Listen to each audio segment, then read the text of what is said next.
Vous ne l'avez pas fait tomber, mais vous l'avez ordonné de ne pas se rendre au stade, c'est vrai? Je ne l'ordonne pas. Vous lui avez demandé de ne pas se rendre au stade. Oui, voilà. Vous l'avez dissuadé. Dissuadé. Pour ne pas qu'il aille au stade.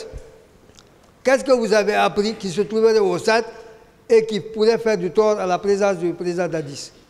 Pardon? Pourquoi vous lui avez demandé de ne pas aller au stade? Qu'est-ce qui se passait au stade? Ou qu'est-ce qui allait se produire au stade? Non, moi je vous ai dit que je dormais.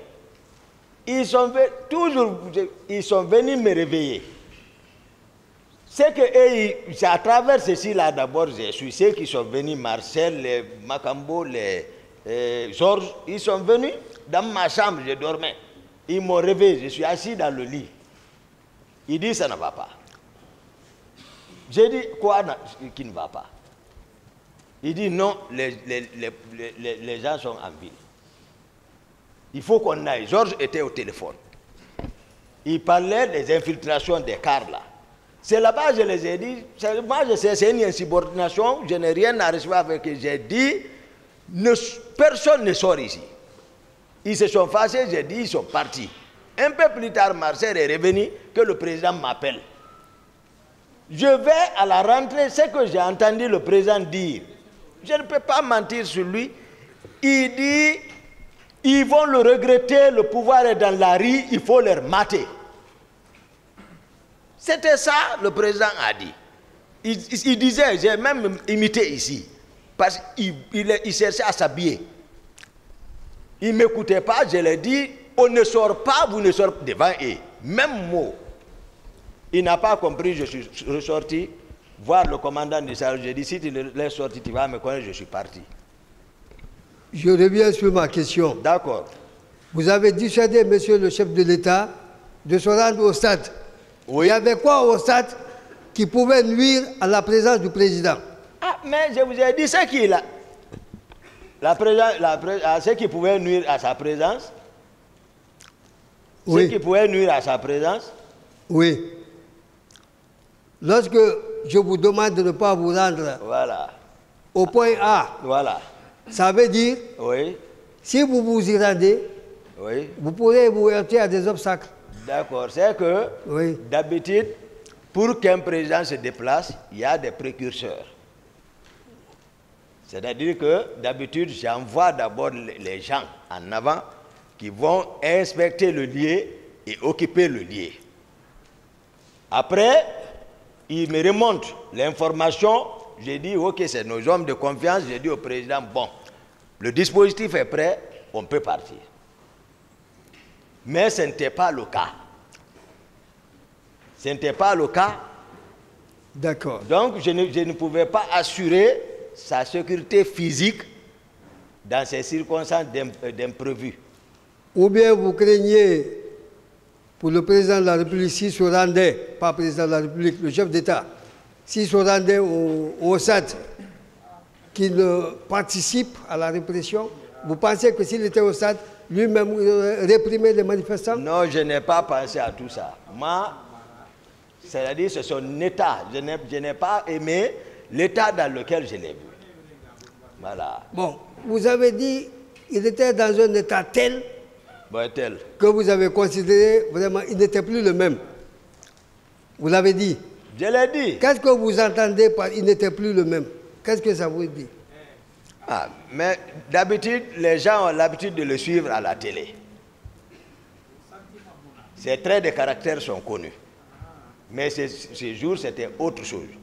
Tel que moi, personnellement, je le voyais à la télé, il se comportait beaucoup plus ou beaucoup moins relativement à ses réactions? Beaucoup plus, cette fois-ci. D'accord. Et vous dites, s'agissant du recrutement de Kaléa, vous ne connaissez pas Bienvenu? Non, je ne connais pas Bienvenu. Et qui d'autre? Ni Jean-Louis Pogomou, l'adjoint de Bienvenu. Ensuite? Blaise, je ne le connais pas, qui est ici. Vous dites ne pas les connaître. Non, voilà. Mais vous connaissez leur nom.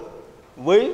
Est-ce que la connaissance de leur nom pourrait justifier que c'est eux qui ont organisé ce recrutement-là. Des gens que vous ne connaissez que de nom. Vous ne pouvez pas les identifier. Comment pouvez-vous dire que ce sont eux qui organisent le recrutement? Non, ça c'est au vu et au su de tout le monde. Moi, je suis de ce monde-là, moi je ne savais pas. Voir quelqu'un et le connaître font deux. Je n'ai pas dit que je ne les ai pas vus. J'ai dit que je ne les connais pas. D'accord. Voir quelqu'un et le connaître font deux. Je suis d'accord. Voilà. Mais quand je vous pose une question, j'ai dit, est-ce que vous avez vu? Ça voudrait dire, est-ce que vous avez compris? C'est en cela, ce sens-là. Ah, d'accord. Voilà. Et vous affirmez que les événements du 28 septembre ont été supervisés par M. Marcel et M. Tcheboro et puis autres personnes. Vous le maintenez? C'est la vérité. Et vous y ajoutez, ce sont les proches du président Dadis. Oui. Mais lorsque vous dites que vous étiez dans la confidence du président Dadis, est-ce que cela ne signifie pas aussi que vous êtes un proche?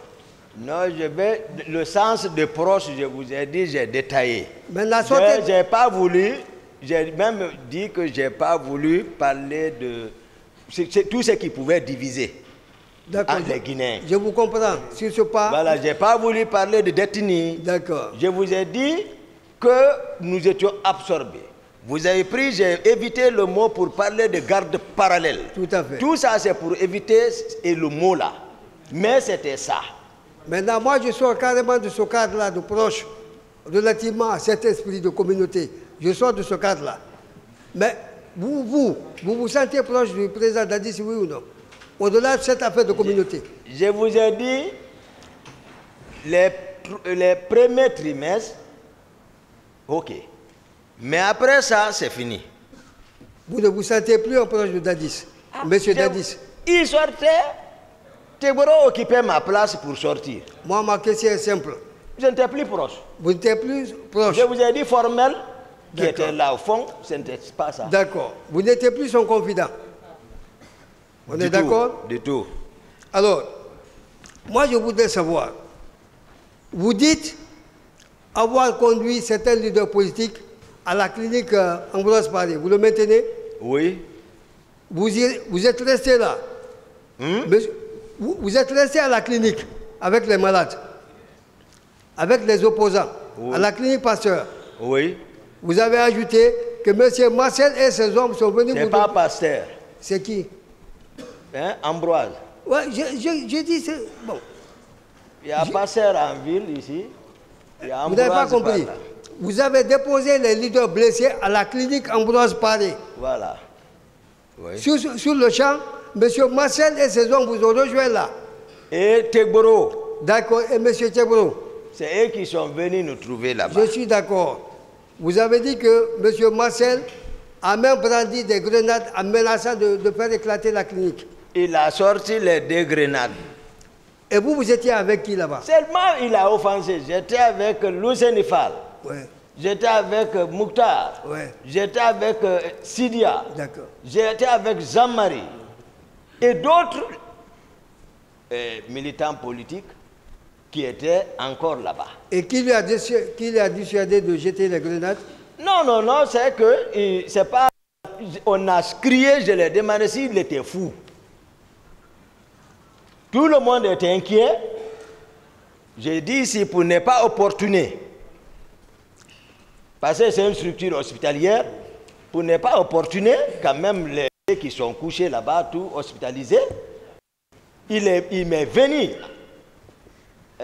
à l'idée de les réembarquer encore dans mon véhicule. Je ne les ai pas laissés encore non plus avec eux. Donc vous avez réussi à les dissuader? Ah, ça, c'est pas dissuadé, j'ai quitté le terrain. Et vous l'avez laissé où? À l'état-major de la gendarmerie.